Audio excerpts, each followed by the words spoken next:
BTV ਦੇਖ ਰਹੇ ਸਾਰੇ ਦਰਸ਼ਕਾਂ ਨੂੰ ਸਤਿ ਸ਼੍ਰੀ ਅਕਾਲ। ਮੈਂ ਸਿਮਰਨਜੀਤ ਕੌਰ ਲੈ ਕੇ ਹਾਜ਼ਰ ਹਾਂ ਕੈਨੇਡਾ ਅਤੇ ਅੰਤਰਰਾਸ਼ਟਰੀ ਖਬਰਾਂ ਦਾ ਬੁਲੇਟਿਨ ਦੀ ਸ਼ੁਰੂਆਤ ਕਰਦੇ ਹਾਂ ਮੁੱਖ ਖਬਰਾਂ ਦੇ ਨਾਲ।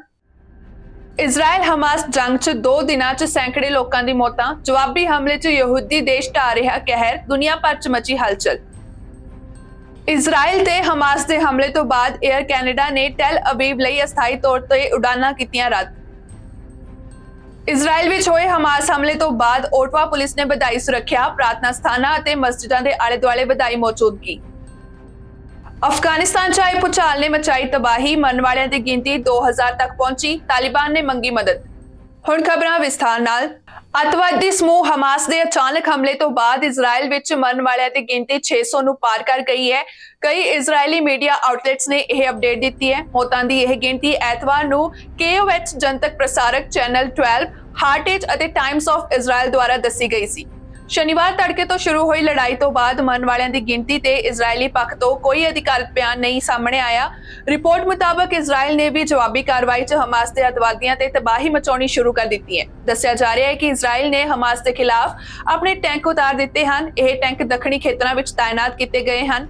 ਇਜ਼ਰਾਈਲੀ ਫੌਜ ਨੇ ਇੱਕ ਵਿਵਾਦਿਤ ਖੇਤਰ ਵਿੱਚ ਹਿਜ਼ਬੁੱਲਾ ਦੇ ਟਿਕਾਣਿਆਂ ਤੇ ਡਰੋਨ ਹਮਲੇ ਸ਼ੁਰੂ ਕਰਕੇ ਜਵਾਬੀ ਕਾਰਵਾਈ ਕੀਤੀ। ਇਹ ਖੇਤਰ ਇਜ਼ਰਾਈਲ, ਲੇਬਨਾਨ ਅਤੇ ਸੀਰੀਆ ਨਾਲ ਲੱਗਦਾ ਹੈ। ਇਜ਼ਰਾਈਲੀ ਅਧਿਕਾਰੀ ਨੇ ਦੱਸਿਆ ਕਿ ਫੌਜ ਨੇ 400 ਅੱਤਵਾਦੀਆਂ ਨੂੰ ਮਾਰ ਦਿੱਤਾ ਹੈ ਅਤੇ ਕਈ ਅੱਤਵਾਦੀਆਂ ਨੂੰ ਫੜ ਲਿਆ ਗਿਆ ਹੈ।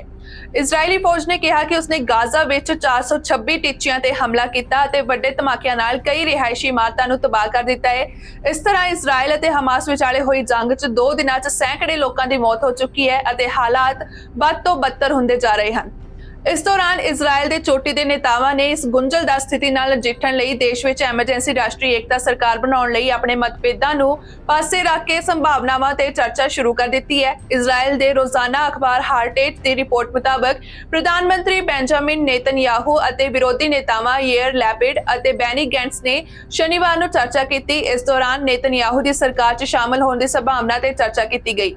ਦੋਵੇਂ ਵਿਰੋਧੀ ਨੇਤਾਵਾਂ ਨੇ ਸਰਕਾਰ ਵਿੱਚ ਸ਼ਾਮਲ ਹੋਣ ਦੀ ਇੱਛਾ ਪ੍ਰਗਟਾਈ, ਪਰ ਲੈਪਿਡ ਨੇ ਸੱਜੇ ਪੱਖੀ ਨੇਤਾਵਾਂ ਅਤੇ ਮੰਤਰੀਆਂ ਦੇ ਨਾਲ-ਨਾਲ ਬੇਜ਼ਲਰ ਸਮੋਟ੍ਰਿਚ ਅਤੇ ਇਟਾਮਾਰ ਬੈਨ-ਗਵੀਰ ਨੂੰ ਹਟਾਉਣ ਦੀ ਮੰਗ ਕੀਤੀ। ਬੈਨੀ ਗੈਂਟਸ ਨੇ ਦੋਵਾਂ ਨਾਲ ਸਰਕਾਰ ਵਿੱਚ ਸ਼ਾਮਲ ਹੋਣ ਲਈ ਸਹਿਮਤੀ ਦਿੱਤੀ ਹੈ। ਦੂਜੇ ਪਾਸੇ ਸੁਰੱਖਿਆ ਮਾਹਰਾਂ ਦਾ ਕਹਿਣਾ ਹੈ ਕਿ ਹਮਾਸ ਦਾ ਹਮਲਾ ਇਜ਼ਰਾਈਲੀ ਖੁਫੀਆ ਏਜੰਸੀਆਂ ਦੀ ਵੱਡੀ ਨਾਕਾਮੀ ਦਾ ਨਤੀਜਾ ਹੈ। ਇਜ਼ਰਾਈਲੀ ਫੌਜ ਦੇ ਅਨੁਸਾਰ ਹਮਾਸ ਦੇ ਅੱਤਵਾਦੀਆਂ ਨੇ ਗਾਜ਼ਾ ਪੱਟੀ ਤੋਂ ਇਜ਼ਰਾਈਲ ਤੇ 3000 ਤੋਂ ਵੱਧ ਰੌਕਟ ਦਾਗੇ। ਹਮਾਸ ਨੇ ਸ਼ਨੀਵਾਰ ਨੂੰ ਇਜ਼ਰਾਈਲ ਤੇ ਹਮਲਾ ਕੀਤਾ, ਹਜ਼ਾਰਾਂ ਰੌਕਟ ਦਾਗੇ ਅਤੇ ਇਸ ਦੇ ਸੈਂਕੜੇ ਲੜਾਕੇ ਹਵਾਈ, ਜ਼ਮੀਨ ਅਤੇ ਸਮੁੰਦਰ ਰਾਹੀਂ ਇਜ਼ਰਾਈਲ ਦੀ ਸਰਹੱਦ 'ਚ ਦਾਖਲ ਹੋ ਗਏ।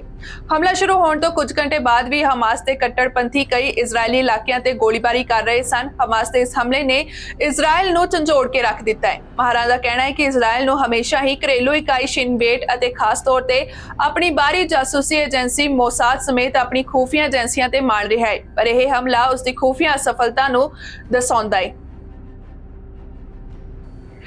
에ਅਰ ਕੈਨੇਡਾ ਦਾ ਕਹਿਣਾ ਹੈ ਕਿ ਉਹ ਇਜ਼ਰਾਈਲ ਵਿੱਚ ਹੋਏ ਘਾਤਕ ਹਮਲਿਆਂ ਤੋਂ ਬਾਅਦ ਐਤਵਾਰ ਤੋਂ ਟੈਲ ਅਬੀਬ ਲਈ ਅਸਥਾਈ ਤੌਰ ਤੇ ਉਡਾਨਾਂ ਨੂੰ ਰੱਦ ਕਰ ਰਿਹਾ ਹੈ। 에ਅਰਲਾਈਨ ਨੇ ਆਪਣੇ ਇੱਕ ਬਿਆਨ ਵਿੱਚ ਕਿਹਾ ਕਿ ਅਸੀਂ ਇਸ ਗਤੀਸ਼ੀਲ ਸਥਿਤੀ ਦੀ ਨੇੜਿਓਂ ਨਿਗਰਾਨੀ ਕਰ ਰਹੇ ਹਾਂ ਅਤੇ ਅਸੀਂ ਲੋੜ ਅਨੁਸਾਰ ਇਹਨਾਂ ਯੋਜਨਾਵਾਂ ਨੂੰ ਵਿਵਸਥਿਤ ਕਰਾਂਗੇ। ਅਸੀਂ ਕੈਨੇਡੀਅਨ ਸਰਕਾਰ ਨਾਲ ਇਸ ਮਾਮਲੇ ਦੇ ਸੰਪਰਕ ਵਿੱਚ ਹਾਂ। ਸਥਿਤੀ ਸਥਿਰ ਹੋਣ ਦੇ ਨਾਲ ਹੀ 에ਅਰ ਕੈਨੇਡਾ ਟੈਲ ਅਬੀਬ ਲਈ ਉਡਾਨਾਂ ਮੁੜ ਸ਼ੁਰੂ ਕਰੇਗਾ। 에ਅਰਲਾਈਨ ਨੇ ਕਿਹਾ ਕਿ ਟੈਲ ਅਬੀਬ ਲਈ ਜਾਂ ਇਸ ਤੋਂ ਉਡਾਨ ਭਰਨ ਵਾਲੇ ਯਾਤਰੀ ਜੋ ਉਡਾਨਾਂ ਰੱਦ ਹੋਣ ਤੋਂ ਪ੍ਰਭਾਵਿਤ ਹੋਣਗੇ, ਹੁਣ ਰਿਫੰਡ ਵਿਕਲਪਾਂ ਸਮੇਤ ਯਾਤਰਾ ਵਿੱਚ ਬਦਲਾਅ ਕਰ ਸਕਦੇ ਹਨ। ਤੁਹਾਨੂੰ ਦੱਸ ਦਈਏ ਕਿ 에ਅਰ ਕੈਨੇਡਾ ਟੋਰਾਂਟੋ ਤੋਂ ਟੈਲ ਅਬੀਬ ਤੱਕ ਰੋਜ਼ਾਨਾ ਉਡਾਨਾਂ ਚਲਾਉਂਦੀ ਹੈ। 에ਅਰਲਾਈਨ ਹਫ਼ਤੇ ਵਿੱਚ 3 ਵਾਰ ਮੌਂਟਰੀਅਲ ਤੋਂ ਟੈਲ ਅਬੀਬ ਲਈ ਵੀ ਉਡਾਨ ਭਰਦੀ ਹੈ। ਜਾਣਕਾਰੀ ਮੁਤਾਬਕ ਸ਼ਨੀਵਾਰ ਨੂੰ ਹਮਾਸ ਦੇ ਅੱਤਵਾਦੀਆਂ ਨੇ ਇਜ਼ਰਾਈਲ ਤੇ ਹਵਾਈ, ਜ਼ਮੀਨੀ ਅਤੇ ਸਮੁੰਦਰੀ ਰਸਤੇ ਤੋਂ ਅਚਾਨਕ ਹਮਲਾ ਕੀਤਾ। ਇਸ ਦੇ ਜਵਾਬ 'ਚ ਇਜ਼ਰਾਈਲ ਨੇ ਗਾਜ਼ਾ ਤੇ ਹਵਾਈ ਹਮਲੇ ਕੀਤੇ। ਇਹਨਾਂ ਹਮਲਿਆਂ ਵਿੱਚ ਸੈਂਕੜੇ ਲੋਕ ਮਾਰੇ ਗਏ ਅਤੇ ਹਜ਼ਾਰਾਂ ਹੋਰ ਜ਼ਖਮੀ ਹੋ ਗਏ। ਗਲੋਬਲ ਅਫੇਅਰਸ ਕੈਨੇਡਾ ਦੇ ਅਨੁਸਾਰ ਇਜ਼ਰਾਈਲ ਵਿੱਚ ਵਿਦੇਸ਼ਾਂ ਵਿੱਚ ਕੈਨੇਡੀਅਨਸ ਦੀ ਰਜਿਸਟ੍ਰੇਸ਼ਨ ਨਾਲ 1419 ਕੈਨੇਡੀਅਨ ਰਜਿਸਟਰਡ ਹਨ ਅਤੇ ਪੈਲੇਸਟੀਨੀਅਨ ਪ੍ਰਦੇਸ਼ਾਂ ਵਿੱਚ 492 ਕੈਨੇਡੀਅਨ ਰਜਿਸਟਰਡ ਹਨ।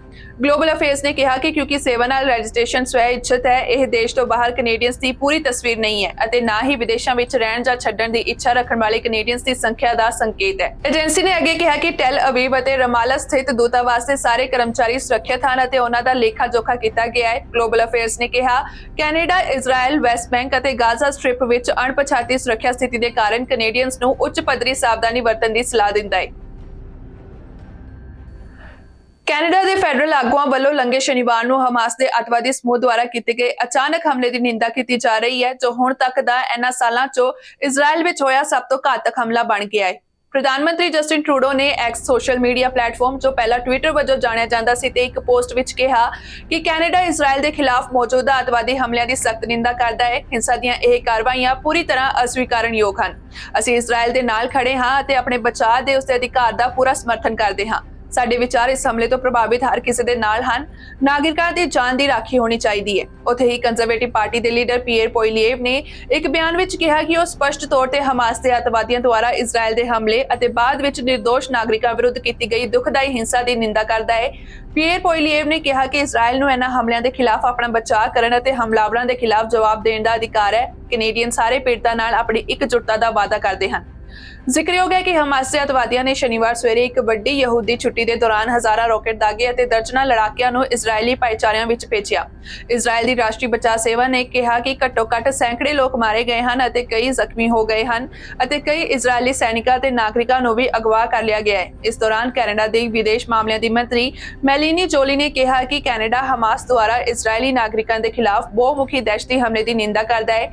ਜੋਲੀ ਨੇ ਕਿਹਾ ਕਿ ਕੈਨੇਡਾ ਮਜ਼ਬੂਤੀ ਨਾਲ ਇਜ਼ਰਾਈਲ ਦੇ ਨਾਲ ਖੜਾ ਹੈ ਅਤੇ ਅੰਤਰਰਾਸ਼ਟਰੀ ਕਾਨੂੰਨ ਦੇ ਤਹਿਤ ਆਤੰਕਵਾਦ ਦੇ ਖਿਲਾਫ ਆਪਣੀ ਰੱਖਿਆ ਕਰਨ ਦੇ ਉਸਦੇ ਅਧਿਕਾਰ ਦੇ ਨਾਲ ਹੈ। ਮੈਲੀਨੀ ਜੋਲੀ ਨੇ ਕਿਹਾ ਕਿ ਮੇਰਾ ਦਿਲ ਪੀੜਤਾਂ ਅਤੇ ਇਹਨਾਂ ਹਮਲਿਆਂ ਤੋਂ ਪ੍ਰਭਾਵਿਤ ਸਾਰੇ ਲੋਕਾਂ ਦੇ ਨਾਲ ਹੈ। ਉੱਥੇ ਹੀ ਐਨਡੀਪੀ ਆਗੂ ਜਗਮੀਤ ਸਿੰਘ ਨੇ ਵੀ ਇਜ਼ਰਾਈਲ ਉੱਤੇ ਹਮਾਸ ਵੱਲੋਂ ਕੀਤੇ ਭਿਆਨਕ ਹਮਲਿਆਂ ਦੀ ਸਖਤ ਨਿੰਦਾ ਕੀਤੀ ਹੈ। ਜਗਮੀਤ ਸਿੰਘ ਨੇ ਕਿਹਾ ਕਿ ਆਮ ਨਾਗਰਿਕਾਂ ਨੂੰ ਕਦੇ ਵੀ ਨਿਸ਼ਾਨਾ ਨਹੀਂ ਬਣਾਉਣਾ ਚਾਹੀਦਾ ਹੈ ਅਤੇ ਸਾਰੇ ਬੰਦਕਾਂ ਨੂੰ ਤੁਰੰਤ ਰਿਹਾ ਕੀਤਾ ਜਾਣਾ ਚਾਹੀਦਾ ਹੈ। ਜਗਮੀਤ ਸਿੰਘ ਨੇ ਅੱਗੇ ਕਿਹਾ ਕਿ ਸਾਨੂੰ ਡਰ ਹੈ ਕਿ ਆਉਣ ਵਾਲੇ ਦਿਨ ਕੀ ਲੈ ਕੇ ਆਉਣਗੇ। ਅੱਤਵਾਦ ਅਤੇ ਹਿੰਸਾ ਨਾਲ ਕੋਈ ਹੱਲ ਨਹੀਂ ਹੁੰਦਾ।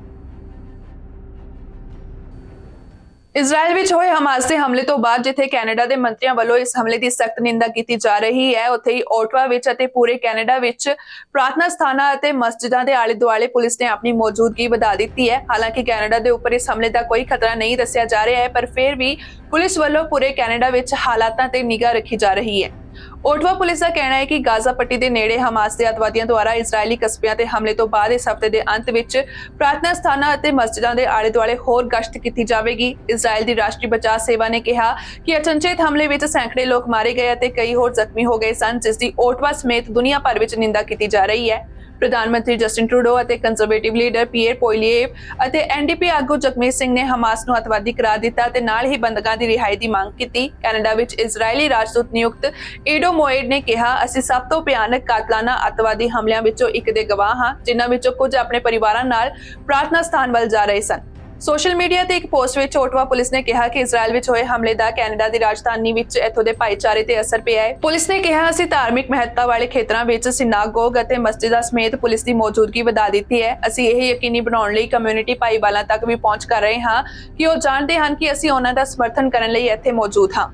ਪੁਲਿਸ ਨੇ ਇਹ ਵੀ ਕਿਹਾ ਕਿ ਨਫ਼ਰਤੀ ਅਪਰਾਧਾਂ ਨੂੰ ਬਰਦਾਸ਼ਤ ਨਹੀਂ ਕੀਤਾ ਜਾਵੇਗਾ ਅਤੇ ਪੂਰੀ ਜਾਂਚ ਕੀਤੀ ਜਾਵੇਗੀ। ਓਪੀਐਸ ਦੇ ਅੰਕੜਿਆਂ ਦੇ ਅਨੁਸਾਰ 2023 ਦੇ ਪਹਿਲੇ ਅੱਧ ਵਿੱਚ ਸ਼ਹਿਰ ਵਿੱਚ 221 ਨਫ਼ਰਤ ਪ੍ਰੇਰਿਤ ਘਟਨਾਵਾਂ ਦੀ ਰਿਪੋਰਟ ਕੀਤੀ ਗਈ ਸੀ, ਜਿਸ ਵਿੱਚ ਯਹੂਦੀ ਨਿਵਾਸੀ ਸਭ ਤੋਂ ਵੱਧ ਨਿਸ਼ਾਨਾ ਬਣਦੇ ਹਨ।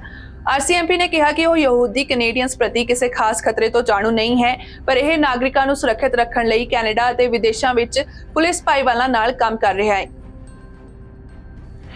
ਕਿਊਬਿਕ ਸਿਟੀ ਦੇ ਉੱਤਰ ਪੂਰਬ ਵਿੱਚ ਪਹਾੜੀ ਬਾਈਕ ਵਰਲਡ ਕੱਪ ਸਮਾਰੋਹ ਦਾ ਜਸ਼ਨ ਮਨਾਉਣ ਲਈ ਇੱਕ ਪ੍ਰੋਗਰਾਮ ਦੌਰਾਨ ਇੱਕ ਫੁੱਟ ਬ੍ਰਿਜ ਡਿੱਗਣ ਕਾਰਨ 1 ਦਰਜਨ ਤੋਂ ਵੱਧ ਲੋਕਾਂ ਨੂੰ ਮਾਮੂਲੀ ਸੱਟਾਂ ਲੱਗੀਆਂ ਅਤੇ ਕੁਝ ਨੂੰ ਹਸਪਤਾਲ ਲਿਜਾਇਆ ਗਿਆ। ਕਿਊਬਿਕ ਪ੍ਰੋਵਿੰਸ਼ੀਅਲ ਪੁਲਿਸ ਦੀ ਸਪੋਕਸਵੂਮਨ ਕਮਿਲ ਸੋਵੋਏ ਨੇ ਕਿਹਾ ਕਿ ਕਈ ਦਰਜਨ ਲੋਕ ਮੌਨਸੈਟ ਐਂਡ ਕਨਵੈਨਸ਼ਨ ਸੈਂਟਰ ਦੇ ਪ੍ਰੋਗਰਾਮ ਵਿੱਚ ਸ਼ਾਮਲ ਹੋਣ ਲਈ ਫੁੱਟ ਬ੍ਰਿਜ ਦੇ ਲਾਈਨਾਂ ਵਿੱਚ ਖੜੇ ਸਨ ਜਦੋਂ ਰਾਤ 9:30 ਵਜੇ ਇਹ ਢਾਂਚਾ ਟਹਿ ਗਿਆ। ਉਹਨੇ ਦੱਸਿਆ ਕਿ ਲਗਭਗ 17 ਲੋਕਾਂ ਨੂੰ ਮਾਮੂਲੀ ਸੱਟਾਂ ਲੱਗੀਆਂ ਹਨ, ਜਿਨ੍ਹਾਂ ਵਿੱਚ 10 ਜਾਂ ਇਸ ਤੋਂ ਵੱਧ ਲੋਕਾਂ ਨੂੰ ਹਸਪਤਾਲ ਲਿਜਾਇਆ ਗਿਆ ਹੈ। ਸਮਾਗਮ ਦੇ ਆਯੋਜਕ ਦਾ ਕਹਿਣਾ ਹੈ ਕਿ ਇੱਕ ਮੈਡੀਕਲ ਟੀਮ ਨੂੰ ਤੁਰੰਤ ਤਾਇਨਾਤ ਕੀਤਾ ਗਿਆ ਸੀ ਅਤੇ ਇਮਾਰਤ ਨੂੰ ਖਾਲੀ ਕਰਵਾ ਲਿਆ ਗਿਆ ਸੀ। ਮੂਵਮੈਂਟ ਪ੍ਰੋਡਕਸ਼ਨ ਦਾ ਕਹਿਣਾ ਹੈ ਕਿ ਸਾਰੇ ਜ਼ਖਮੀ ਲੋਕਾਂ ਨੂੰ ਲੋੜੀਂਦੀ ਦੇਖਭਾਲ ਮਿਲੀ ਅਤੇ ਇਹ ਯਕੀਨੀ ਬਣਾਉਣ ਲਈ ਉਪਾਅ ਕੀਤੇ ਗਏ ਸਨ ਕਿ ਘਟਨਾ ਸੁਰੱਖਿਅਤ ਹੈ। ਆਯੋਜਕ ਨੇ ਅੱਗੇ ਕਿਹਾ ਕਿ ਅੱਜ ਦਾ UCI mountain bike world cup programming ਨਿਰਧਾਰਿਤ ਸਮੇਂ ਅਨੁਸਾਰ ਜਾਰੀ ਹੈ। ਗੈਟਿਰੋ ਪੁਲਿਸ ਦਾ ਕਹਿਣਾ ਹੈ ਕਿ ਬਕਿੰਗਮ ਸੈਕਟਰ ਵਿੱਚ ਬੀਤੇ ਦਿਨ ਇੱਕ ਹਾਦਸੇ ਵਿੱਚ 2 ਲੋਕਾਂ ਦੀ ਮੌਤ ਹੋ ਗਈ ਹੈ। ਪੁਲਿਸ ਨੇ ਜਾਣਕਾਰੀ ਦਿੱਤੀ ਕਿ ਲੰਘੇ ਐਤਵਾਰ ਤੜਕੇ 3 ਵਜੇ ਐਵੇਨਿਊ ਡੀ ਬਕਿੰਗਮ ਅਤੇ ਰਿਓ ਮੈਕਲੇਰਨ ਵਿਖੇ ਬੁਲਾਇਆ ਗਿਆ ਇੱਕ ਵਾਹਨ ਹਾਈਡਰੋ ਖੰਭੇ ਨਾਲ ਟਕਰਾ ਗਿਆ ਅਤੇ ਅੱਗ ਲੱਗ ਗਈ। ਗੱਡੀ 'ਚ ਸਵਾਰ 2 ਯਾਤਰੀਆਂ ਨੂੰ ਮੌਕੇ ਤੇ ਹੀ ਮ੍ਰਿਤਕ ਐਲਾਨ ਦਿੱਤਾ ਗਿਆ ਸੀ। ਪੁਲਿਸ ਨੇ ਦੱਸਿਆ ਕਿ ਡਰਾਈਵਰ ਨੂੰ ਗ੍ਰਿਫਤਾਰ ਕਰ ਲਿਆ ਗਿਆ ਹੈ। ਪੀੜਤਾਂ ਦੀ ਪਛਾਣ ਨਹੀਂ ਹੋ ਸਕੀ ਹੈ ਅਤੇ ਪੁਲਿਸ ਨੇ ਕਿਸੇ ਦੋਸ਼ ਦਾ ਐਲਾਨ ਨਹੀਂ ਕੀਤਾ ਹੈ। ਐਵੇਨਿਊ ਡੀ ਬਕਿੰਗਮ ਰਿਓ ਮੈਕਲੇਰਨ ਅਤੇ ਰਿਓ ਜੋਸਫ ਦੇ ਵਿਚਕਾਰ ਬੰਦ ਹੈ, ਜਦੋਂ ਕਿ ਰਿਓ ਮੈਕਲੇਰਨ ਰਿਓ ਚਾਰਲਸ ਅਤੇ ਰਿਓ ਜੋਰਜ ਦੇ ਵਿਚਕਾਰ ਬੰਦ ਹੈ। ਬ੍ਰਿਟਿਸ਼ ਕੋਲੰਬੀਆ ਵਿੱਚ ਚਿਲੀਵੈਕ ਮਿਊਨਿਸਪਲ 에ਅਰਪੋਰਟ ਤੋਂ ਲਗਭਗ 1 ਕਿਲੋਮੀਟਰ ਦੂਰ ਇੱਕ ਜਹਾਜ਼ ਚਿਲੀਵੈਕ ਮੋਟਰ ਇਨ ਦੇ ਨੇੜੇ ਜੰਗਲੀ ਖੇਤਰ ਵਿੱਚ ਕ੍ਰੈਸ਼ ਹੋ ਗਿਆ, ਜਿਸ ਵਿੱਚ 3 ਲੋਕਾਂ ਦੀ ਮੌਤ ਦੀ ਪੁਸ਼ਟੀ ਕੀਤੀ ਗਈ ਹੈ।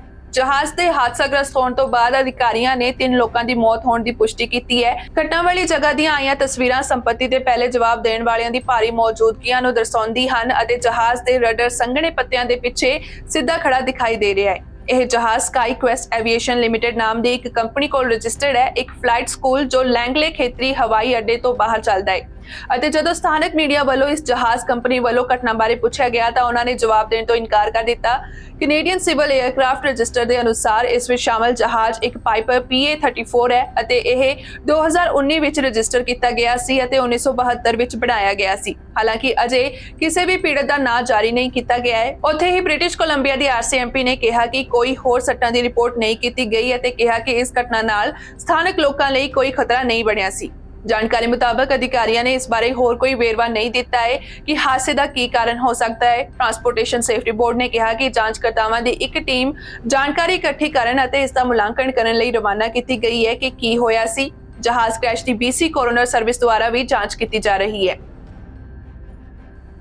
ਅਫਗਾਨਿਸਤਾਨ ਦੇ ਹੈਰਾਤ ਸੂਬੇ 'ਚ ਲੰਘੇ ਸ਼ਨੀਵਾਰ ਨੂੰ ਆਏ ਭੂਚਾਲ ਕਾਰਨ ਘੱਟੋ-ਘੱਟ 2000 ਲੋਕਾਂ ਦੀ ਮੌਤ ਹੋਣ ਦਾ ਮਾਮਲਾ ਸਾਹਮਣੇ ਆਇਆ ਹੈ। ਇਹ ਆંકੜਾ ਤਾਲਿਬਾਨ ਸਰਕਾਰ ਦੇ ਬੁਲਾਰੇ ਨੇ ਦਿੱਤਾ ਹੈ। ਦੇਸ਼ ਦੇ ਸੂਚਨਾ ਅਤੇ ਸੰਸਕ੍ਰਿਤੀ ਮੰਤਰਾਲੇ ਦੇ ਬੁਲਾਰੇ ਅਬਦੁਲ ਵਾਹਿਦ ਰਿਆਨ ਨੇ ਕਿਹਾ ਕਿ ਹੈਰਾਤ ਵਿੱਚ ਭੂਚਾਲ ਕਾਰਨ ਮਰਨ ਵਾਲਿਆਂ ਦੀ ਗਿਣਤੀ ਅਸਲ ਰਿਪੋਰਟ ਤੋਂ ਵੱਧ ਹੈ। ਉਹਨਾਂ ਤੁਰੰਤ ਮਦਦ ਦੀ ਅਪੀਲ ਕਰਦਿਆਂ ਕਿਹਾ ਕਿ ਕਰੀਬ 6 ਪਿੰਡ ਤਬਾਹ ਹੋ ਚੁੱਕੇ ਹਨ ਅਤੇ ਸੈਂਕੜੇ ਨਾਗਰਿਕ ਮਲਬੇ ਹੇਠ ਦੱਬੇ ਹੋਏ ਹਨ। ਸੰਯੁਕਤ ਰਾਸ਼ਟਰ ਦੇ ਮਾਨਵਤਾਵਾਦੀ ਦਫ਼ਤਰ ਦੇ ਇੱਕ ਅਪਡੇਟ ਵਿੱਚ ਕਿਹਾ ਗਿਆ ਹੈ ਕਿ 465 ਘਰ ਤਬਾਹ ਹੋ ਗਏ ਹਨ ਅਤੇ 135 ਨੁਕਸਾਨੇ ਗਏ ਹਨ। ਸੰਯੁਕਤ ਰਾਸ਼ਟਰ ਦਫ਼ਤਰ ਨੇ ਕਿਹਾ ਕਿ ਭਾਈਵਾਲਾਂ ਅਤੇ ਸਥਾਨਕ ਅਧਿਕਾਰੀਆਂ ਦਾ ਅਨੁਮਾਨ ਹੈ ਕਿ ਮ੍ਰਿਤਕਾਂ ਦੀ ਗਿਣਤੀ ਵੱਧ ਸਕਦੀ ਹੈ ਕਿਉਂਕਿ ਢਹਿ-ਢੇਰੀ ਇਮਾਰਤਾਂ ਦੇ ਹੇਠਾਂ ਕੁਝ ਲੋਕਾਂ ਦੇ ਫਸੇ ਹੋਣ ਦੀਆਂ ਰਿਪੋਰਟਾਂ ਦੇ ਵਿਚਕਾਰ ਖੋਜ ਅਤੇ ਬਚਾਅ ਯਤਨ ਜਾਰੀ ਹਨ।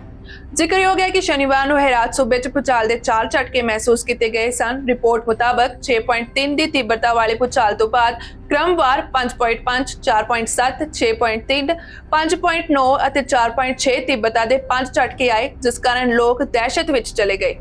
ਹੈਰਾਤ ਨਿਵਾਸੀ ਬਸ਼ੀਰ ਅਹਿਮਦ 45 ਨੇ AFP ਨੂੰ ਦੱਸਿਆ, ਅਸੀਂ ਆਪਣੇ ਦਫ਼ਤਰਾਂ ਵਿੱਚ ਸੀ ਅਤੇ ਅਚਾਨਕ ਇਮਾਰਤ ਹਿੱਲਣ ਲੱਗ ਗਈ। ਕੰਧਾਂ ਤੇ ਪਲਾਸਟਰ ਡਿੱਗਣਾ ਸ਼ੁਰੂ ਹੋ ਗਿਆ ਅਤੇ ਕੰਧਾਂ ਵਿੱਚ ਤਰੇੜਾਂ ਆ ਗਈਆਂ। ਕੁਝ ਕੰਧਾਂ ਅਤੇ ਇਮਾਰਤ ਦੇ ਕੁਝ ਹਿੱਸੇ ਡਿੱਗ ਗਏ। ਇਜ਼ਰਾਈਲ 'ਚ ਹੋਏ ਹਮਾਸ ਦੇ ਹਮਲੇ ਦੀ ਸਾਰੀ ਦੁਨੀਆ ਵੱਲੋਂ ਨਿੰਦਾ ਕੀਤੀ ਜਾ ਰਹੀ ਹੈ ਅਤੇ ਉੱਥੇ ਹੀ ਇਜ਼ਰਾਈਲ ਵੱਲੋਂ ਜਵਾਬੀ ਕਾਰਵਾਈ ਕੀਤੀ ਜਾ ਰਹੀ ਹੈ। ਹਮਾਸ ਨੇ ਆਪਰੇਸ਼ਨ ਅਲ ਐਕਸਾ ਫਲੱਡ ਦਾ ਐਲਾਨ ਕੀਤਾ ਅਤੇ 20 ਮਿੰਟਾਂ ਦੇ ਅੰਦਰ 5000 ਤੋਂ ਵੱਧ ਰੌਕਟ ਦਾਗੇ ਜਾਣ ਦੇ ਨਾਲ ਹੀ ਘੁਸਪੈਠ ਕੀਤੀ ਗਈ। ਇਸ ਤੋਂ ਬਾਅਦ ਇਜ਼ਰਾਈਲ ਨੇ ਜਵਾਬੀ ਕਾਰਵਾਈ ਕਰਦੇ ਹੋਏ ਆਪਰੇਸ਼ਨ ਸਵੋਰਡਸ ਆਫ ਆਇਰਨ ਸ਼ੁਰੂ ਕਰ ਦਿੱਤਾ।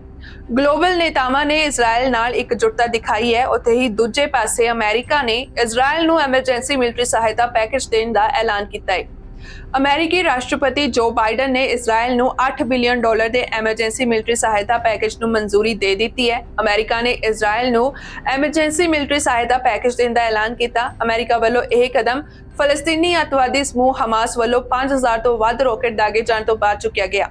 ਮਿਲੀ ਜਾਣਕਾਰੀ ਅਨੁਸਾਰ ਇਸ ਹਮਲੇ 'ਚ ਸੈਂਕੜੇ ਲੋਕ ਮਾਰੇ ਗਏ ਹਨ ਅਤੇ ਕਈ ਲੋਕ ਜ਼ਖਮੀ ਹੋ ਗਏ ਹਨ।